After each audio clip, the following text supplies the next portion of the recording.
I want to ask you a question that's going to feel like a glitch in your memory. Think back to your childhood, not the events or the names of the kids you used to play with. I want you to think of one of those random moments of your childhood that you remember for no specific reason. Remember the quality of the light on an afternoon when you were around 6 years old playing with your friends. Remember the way the air felt thick with possibility. Remember how a single hour felt like an entire lifetime. Now, look at the room you're sitting in right now.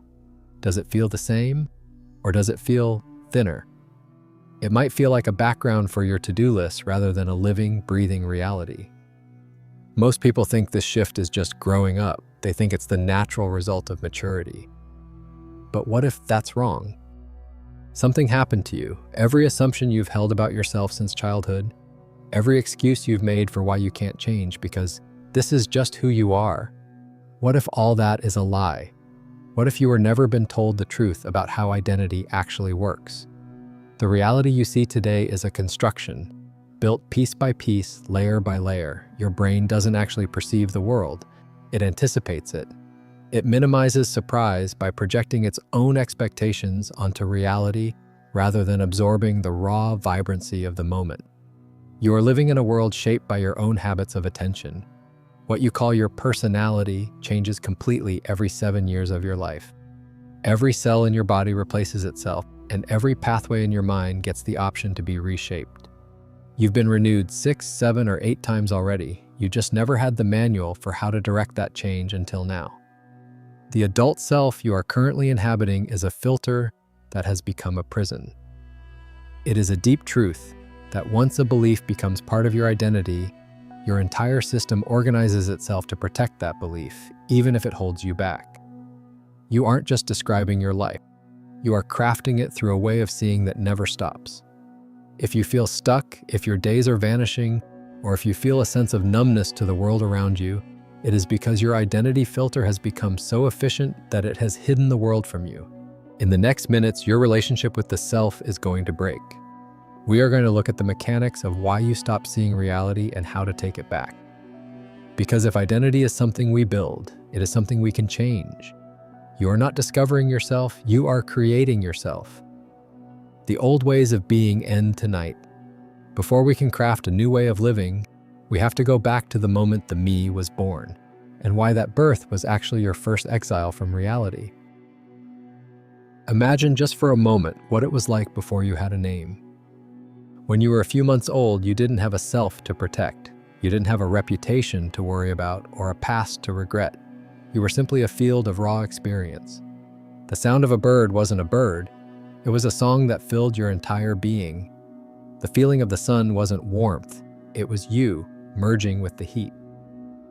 In those early days, there was no wall between the observer and the observed. You were the world, and the world was you. But then the world began to demand that you narrow yourself. The first layer of the prison was a mirror. Around 18 months of age, you stopped seeing a playmate in the glass and started seeing me.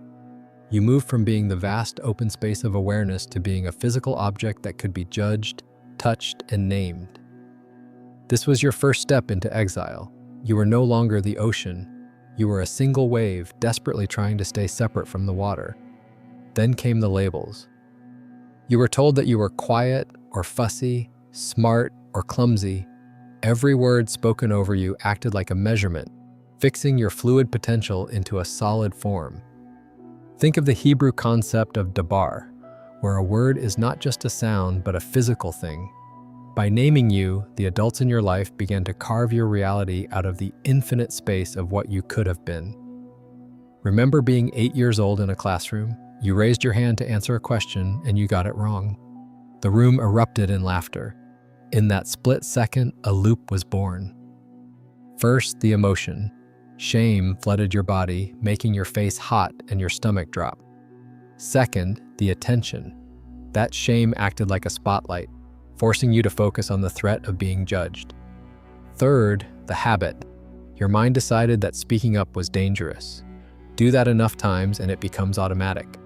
By the time you're 45, you sit in a meeting and stay silent, telling yourself, "I'm just not the type of person who speaks up." But that isn't who you are. It's just a loop that was crafted when you were 8, and you've been running it ever since. We are all, in a sense, feral children. We weren't raised by wolves, but we were raised by expectations, by fear, and by an environment that needed us to be predictable. Your parents' anxieties became your anxieties. Their ways of seeing the world became your ways of seeing the world. You didn't choose to be the person you are today. You were trained to pay attention to certain things, to obstacles instead of openings, to failures instead of wins. And over time, your mind built superhighways for those thoughts and let the paths to your true power grow over with weeds. The me you think you are is just a collection of these stories and habits. It's a narrative you repeat to yourself every morning until you believe it's real. But underneath that story, underneath the labels, the shame, and the expectations, that child who was one with the light is still there. The version of you that was bold, creative, and fearless hasn't vanished. Those paths are just disconnected. To find them again, we have to look at the mechanism that keeps the prison doors locked. The way your brain literally creates a hallucination of the world to keep you safe. We think our eyes are windows that look out at the world, but they are actually projectors that cast our expectations onto it. This is the most unsettling discovery in modern neuroscience. Your brain doesn't passively receive the world. It actively constructs it before you even have a chance to see it. Most of the time, what you are experiencing is not raw reality, but a carefully edited version of it that your mind has assembled to keep you from being overwhelmed. Scientists call this predictive processing, and it explains why the world felt so vivid when you were a child and why it feels so automated today. In 1848, a railroad worker named Phineas Gage had an iron rod blast through his skull, destroying a specific part of his frontal lobe. He survived the accident, but the man who walked away was no longer Phineas. He went from being kind and responsible to impulsive and aggressive because the physical pathways that allowed him to see the world with balance had been severed. This proved that what we call personality is tied to a physical structure, a map of connections that can be altered by experience or trauma. Researchers have even used the rabies virus, engineered to jump from one neuron to the next, to create a fluorescent map of these identity circuits in real time. They watched as the mind literally lit up along pathways that have been reinforced over years of habit. Your mind is a prediction engine that hates being surprised. It wants to know exactly what is going to happen next so it can save energy. To do this, it builds a model of the world based on everything you've ever experienced. When you walk into a room, your brain doesn't bother to look at the details. It simply pulls up its room file and projects that expectation into your awareness. You are living in what researchers call a controlled hallucination. You aren't seeing what is there, you are seeing your brain's best guess of what should be there. This is why you can drive home for 20 minutes and realize you don't remember a single moment of the trip.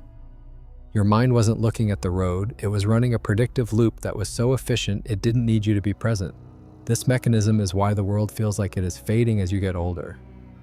In childhood, your brain didn't have enough past data to predict the future. Everything was a surprise, so your mind had to stay wide open, encoding every detail, every color, and every sound. This created a high information density that made time feel thick and rich. But as you moved into adulthood, your mind became more efficient. It started using what scientists call priors, past experiences that act as filters for the present. Once your mind has a strong enough expectation, it stops looking at the raw data and starts looking only for things that confirm what it already believes. If you expect a relationship to be difficult or a job to be a dead end, your mind will literally filter out the evidence of joy or opportunity because those things don't fit the prediction. This isn't just a mental habit, it is a physical reality. We know from studying the brains of London taxi drivers that when a person focuses intensely on a specific task, like memorizing 25,000 streets, the part of the brain responsible for that memory physically grows. Your mind literally reshapes itself based on what you pay attention to. If you spend years focusing on threats, anxieties, and your own limitations, you are physically strengthening the circuits for that version of reality, while the pathways for wonder and possibility begin to shrink and disappear. You aren't just thinking a certain way, you are building a biological structure that makes it almost impossible to see the world any other way. The me you are inhabiting today is the result of millions of these predictions and reinforcements. Every time you repeat a story about who you are collapsing a probability into a fixed state, You are choosing one version of your life out of infinite possibilities and locking it into form. But because this process is governed by the need for efficiency, it has become a prison of the familiar. You are seeing a grayscale version of reality because your mind would rather be bored and safe than surprised and alive. To break this loop, we have to look at the machine that keeps this story running 24 hours a day, the narrator in your head that never stops talking. Imagine a room where a radio is playing static 24 hours a day. It isn't loud enough to make you leave, but it is just loud enough that you can no longer hear the birds singing outside the window. This is what is happening inside your skull right now. Scientists have identified a specific network of brain regions that they call the default mode network, but for our purposes, we can simply call it the warden. This is the part of your mind that handles the story of me. It is the internal narrator that won't shut up, constantly replaying your past, worrying about your future, and reinforcing the boundaries of who you think you are. When you aren't focused on a specific task, the warden takes over. It starts rumination loops, scanning for threats to your identity, and mapping out expectations for things that haven't even happened yet. It is obsessed with self-referencing. It asks, what do they think of me? Am I doing enough? What if I fail? This isn't just a mental habit, it is a full-time maintenance crew. It is working to keep your identity stable because if that structure were to collapse, you would have to face the vast, unconditioned reality that lies beyond it. This is why adulthood feels so mentally loud compared to the silence you remember from being a child. In those early years, this network hadn't yet become the dominant frequency of your existence. You were able to be fully present in your senses because the story of me hadn't become a load-bearing wall in your life. You weren't worried about the person you were yesterday or the person you had to be tomorrow. But as the world demanded you become a manageable, predictable member of society, the warden grew stronger. It learned what triggers you and what makes you afraid, and it serves you those thoughts constantly to keep you in your lane. The systems that benefit from your predictability, the marketing departments, the social media algorithms, and even the people closest to you rely on this warden to keep you in place. If your sense of self expanded, if the narrator went silent, you would become ungovernable. You would stop being a reliable consumer and start being a sovereign observer. This is why when people experience moments of absolute clarity or deep meditation, they describe the ego as quieting down or the sense of self as expanding. They aren't losing themselves, they are finally stepping outside the warden's office. Neuroscientists have scanned the brains of monks who have spent thousands of hours in silence, and they found something that was previously thought to be impossible. The default mode network in these individuals was permanently dimmed down. They had literally reshaped the architecture of their minds to prioritize direct experience over the internal narrator.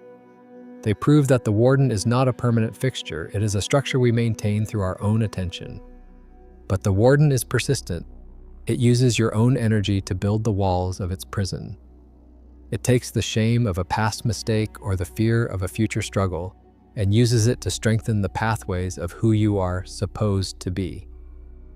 Every time you listen to that voice and agree with its limitations, you are renewing a contract to stay in the cell. To break free, you don't need to fight the warden. You simply need to realize that the voice is not you. It is just a story, and the story only has power as long as you give it your attention. In the next section, we'll see how this self-machine has managed to steal something even more precious, your time. Have you ever wondered why, as a child, a single summer felt like a sprawling, eternal epic? Yet as an adult, entire years seem to vanish between a blink of an eye and a morning coffee. This isn't just a trick of your memory, it is a literal heist of your life force. Time perception is not measured by the steady ticking of a clock, but by the density of information your mind actually bothers to record. In childhood, every experience was raw and novel. Because you didn't yet have the habits of prediction to tell you what to expect, your mind had to stay wide open, encoding every glint of sunlight and every rustle of the wind. This created a high information density that stretched the fabric of time itself, making the world feel thick and rich with meaning. But as you grew, your mind became a master of efficiency. It learned to anticipate reality so well that it stopped paying attention to the details of your surroundings. Once your mind can predict the drive to work, the layout of your office, or the repetitive patterns of your daily conversations, It simply stops recording them. It effectively skips the present because it believes it already knows the ending of the story. This is what leads to temporal compression. When you look back on a year where you lived on autopilot, your mind finds very little new data to report, so the year feels like it barely happened at all. The terrifying truth is that you aren't actually running out of time. You are running out of presence. We are taught to live in a linear model, a straight line from the past to the future, where every transition is a reminder that you are one step closer to the end.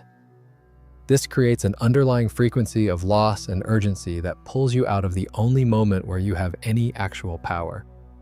Every moment you spend regretting what has already passed or being anxious about what has yet to come is a moment stolen from the now.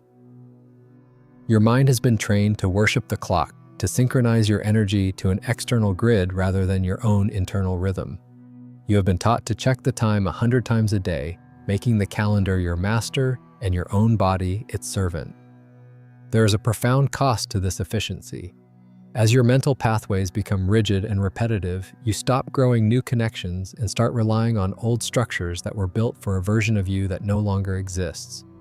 Every day, your mind offers you thousands of new building blocks for your identity. But if you don't challenge yourself with novelty, or if you don't force your mind to observe the world as it actually is, those blocks simply wither away. You stay the same person you were yesterday, caught in a loop where the days move faster and faster, because you are no longer truly there to witness them. Breaking this heist requires a deliberate return to the sensory immersion you experienced as a child. It requires you to stop being a predictable observer and start being an active participant in your own reality. Because if you don't take control of your attention, someone else will. The systems around you thrive on your predictability, but your life depends on your spontaneity. It is time to stop letting the calendar dictate your worth and start reclaiming the thickness of your time. To do that, we have to address how modern life has hijacked your very sense of self. The world used to be vast, untamed, and filled with the unknown, but for most of us, it has now shrunk to the size of a glowing rectangle held in the palm of a hand.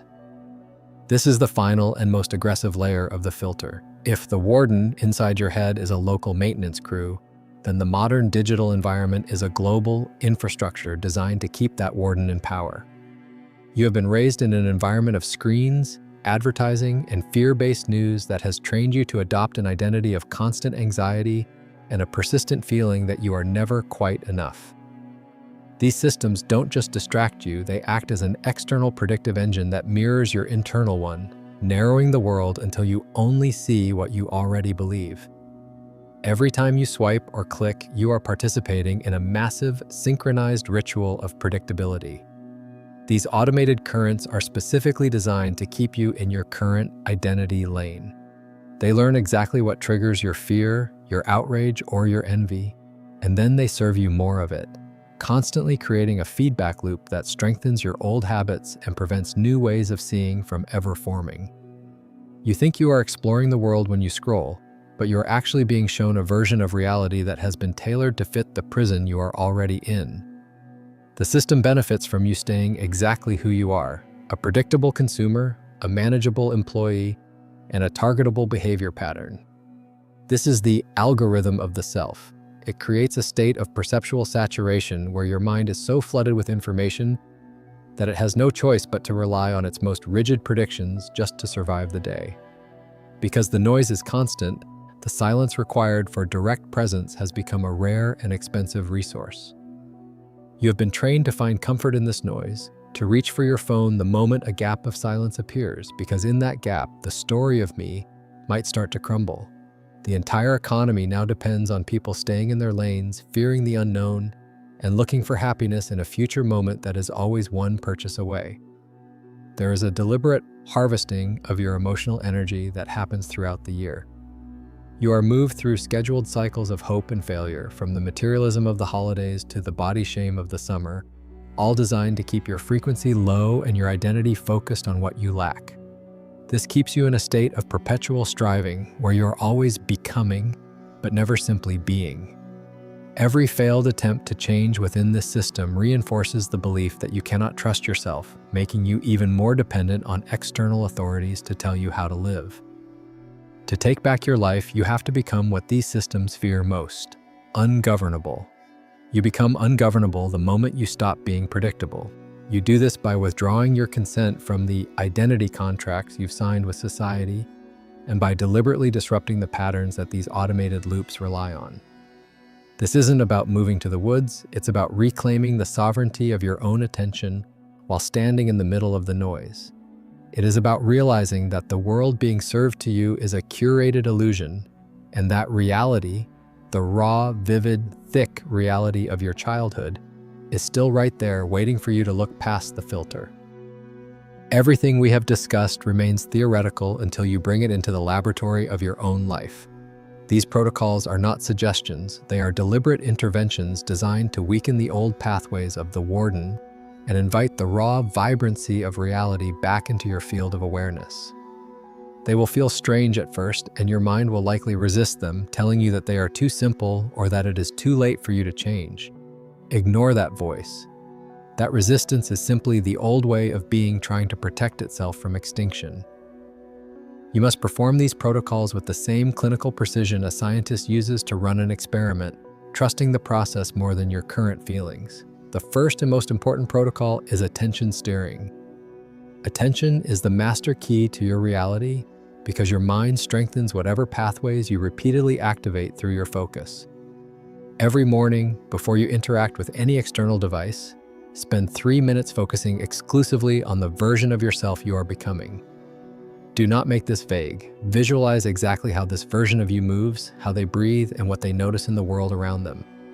Throughout the day, set a reminder to check where your attention is. If you find yourself dwelling on old fears or limitations, consciously and deliberately redirect that focus to what you can control and what is actually working in the present moment. It will feel mechanical at first, but after enough repetitions, the old pathways for comparison and worry will begin to fade, and a new, more powerful way of seeing will begin to take root. The second protocol is the sensory overwrite. To break the predictive loops that make your life feel repetitive, you must flood your system with novelty. Your current way of being relies on consistency to survive, so you must deliberately seek out sensory data that your mind hasn't already categorized. Take a route home you've never taken. Listen to music from a genre you've never explored. Touch textures like tree bark or cold metal that you don't normally encounter. This novelty triggers a chemical window in your mind that makes it extra receptive to forming new connections. When you break your patterns, the old ways of seeing can no longer fire in the same way, creating a gap where a more vivid, childlike awareness can emerge. The third protocol is narrative suspension. Your identity lives in the stories you tell yourself, the I always and I never statements that keep you locked in place. Once a day, set aside 10 minutes to sit in absolute silence. During this time, you are not allowed to wrap your experience in any labels or stories. If you feel tension, notice it as tension, not as stress. If you hear a sound, hear it as a vibration, not as a distraction. By staying silent and observing without judgment, you prevent the premature collapse of your reality into the same old outcomes. This practice quiets the part of your mind responsible for ego maintenance, allowing you to see that you are not your thoughts, but the awareness that witnesses them. The fourth protocol is the nightly revision. This intervention reaches backward through your day to restructure how your mind stores your past. Before you fall asleep, lie in bed and replay your day in reverse, from the moment you lay down back to the moment you woke up. When you encounter a scene that felt like a failure or a limitation, perhaps a time you felt small, or let an old fear dictate your actions, stop and revise it. Vividly imagine yourself acting with the confidence and clarity you desire. Do not just see it, feel the emotional reality of the revised version as if it actually happened.